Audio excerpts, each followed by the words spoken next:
Hello my dear students, स्वागत है अंग्रेजी शिक्षण के इस सत्र में आप सभी का। आज हम लोग हनी ड्यू जो क्लास 8th की बुक है इंग्लिश की, इसके 8th chapter a short monsoon diary, जिसको प्रसिद्ध लेखक रस्किन बॉन्ड ने लिखा है।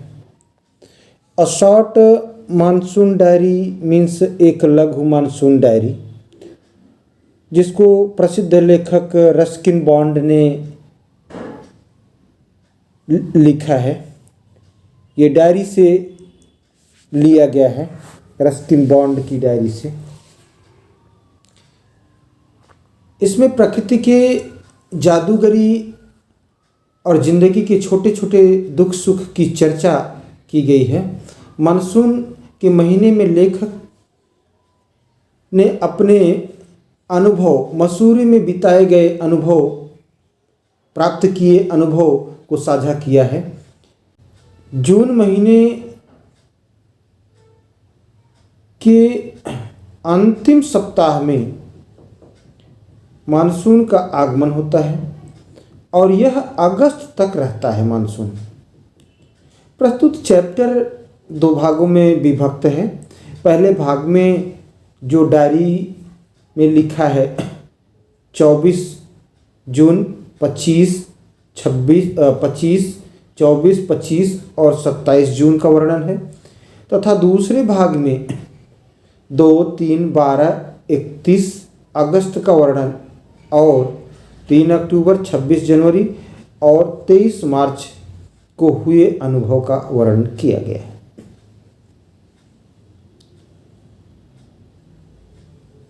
चौबीस जून जो डायरी में अंकित है, दर्ज है, तो यह बताता है कि यह मानसून के धुंध का प्रथम दिन है। धुंध ने पहाड़ियों को ढक लिया है, इसने पक्षियों को भी शांत कर दिया है। लेखक बिज्जू को अपनी बहन को आवाज़ देते हुए सुन रहा है। वह अनुभव करता है कि बिज्जू दौड़ रहा है, परंतु धुंध के कारण बिज्जू को लेखक देख नहीं पाता है। 25 जून वर्षा,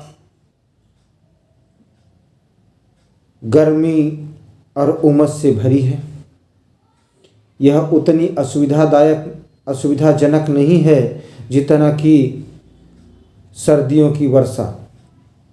अब फूल दिखने लगे हैं। लेखक पर्वत स्थल और घाटी को एक ही वाक्य में वर्णित करता है, जो शायद कभी स्वर्ग रहा हो ऐसा स्थान बताता है। 27 जून मानसून के साथ हजारों जोंक आ गई हैं। एक तेंदुआ भी देखा गया है। तेंदुआ अर्थात लियोपार्ड कुत्तों और अन्य पशुओं को चुराता रहा है। कुछ मौसमी पुष्प भी आ गए हैं। सबसे अधिक महत्व की बात यह है कि नए पक्षी जो कुक्कू की तरह चमकीले और लाल होते हैं, वे भी आ गए हैं। पक्षी पत्तियों के बीच शांत बैठे रहते हैं। ये था आपके फर्स्ट पार्ट का सारांश। आइए सेकंड पार्ट का अध्ययन करें। तो 2 अगस्त को पूरी रात वर्षा होती रही है। टीन की छत पर वर्षा की गिरती आवाज़ लेखक को खुश कर देता है। तड़तड़ की आवाज़, ऐसा लगता है जैसे कोई वर्षा से अछूता है, फिर भी वर्षा के साथ है। 3 अगस्त को वर्षा रुक जाती है। धूप खिली है। एक बार पुनः मनुष्य, पशु और पक्षी खुले आकाश में आ जाते हैं। दूर से आते हुए चिलबिल के गाने का स्तर लेखक को खुश कर देता है। 12 अगस्त को जो दर्ज है डायरी में, लगातार एक सप्ताह से अधिक की वर्षा से 8 या 9 दिनों से सूर्य दिखाई नहीं दिया है। हर वस्तु गीली है, नम है। केवल छाता लेकर ही कोई बाहर जा सकता है, बिना अम्ब्रेला के नहीं जा सकता। परंतु ठंडी नहीं है, पहाड़ियाँ फूलों से भरी हैं। 31 अगस्त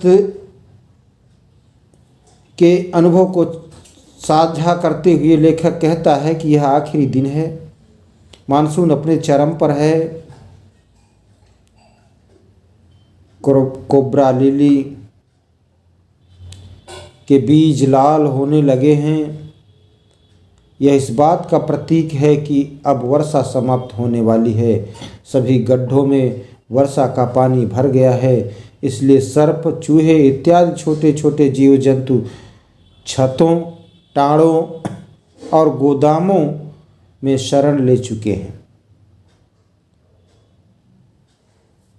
3 अक्टूबर का वर्णन यह है कि यह वर्ष मानसून की वर्षा हमेशा से ही कहीं अधिक इस बार वर्षा होती रही है। ओला और बारिश ने आकाश को साफ कर दिया है, स्वच्छ कर दिया है। और 26 जनवरी को लेखक वर्णन करता है कि सर्दी की वर्षा के बारे में कविता लिखी है। कवि ने, लेखक ने सर्दी के बारे में कविता लिखी है। सर्दी की वर्षा ने लेखक को और अकेला कर दिया है। एक मित्र जो लेखक के साथ रह रहा था वह जा चुका है। मानसूनी वर्षा के विपरीत सर्दी की वर्षा में कोई पुष्प भी नहीं है। मानसूनी वर्षा में तो ढेर सारे पुष्प खिल जाते हैं, किंतु सर्दी की वर्षा में कोई पुष्प भी नहीं है। और चैप्टर के लास्ट वो जो डायरी का वर्णन है 23 मार्च है, वो मार्च के अंत के साथ साथ 23 मार्च लगभग मार्च का अंत ही है, इसके साथ ही साथ सर्दी का अंत है। ओला की वर्षा के बाद स्वच्छ आकाश में लेखक एक इंद्रधनुष चमकता देख रहा है। प्रिय छात्रों, ये था आपके chapter a short monsoon diary का हिंदी सारांश संक्षेप में। उम्मीद करता हूँ कि चैप्टर को समझने में आपके लिए हिंदी सारांश हेल्पफुल होगा, आपको पसंद आएगा। Thanks for watching.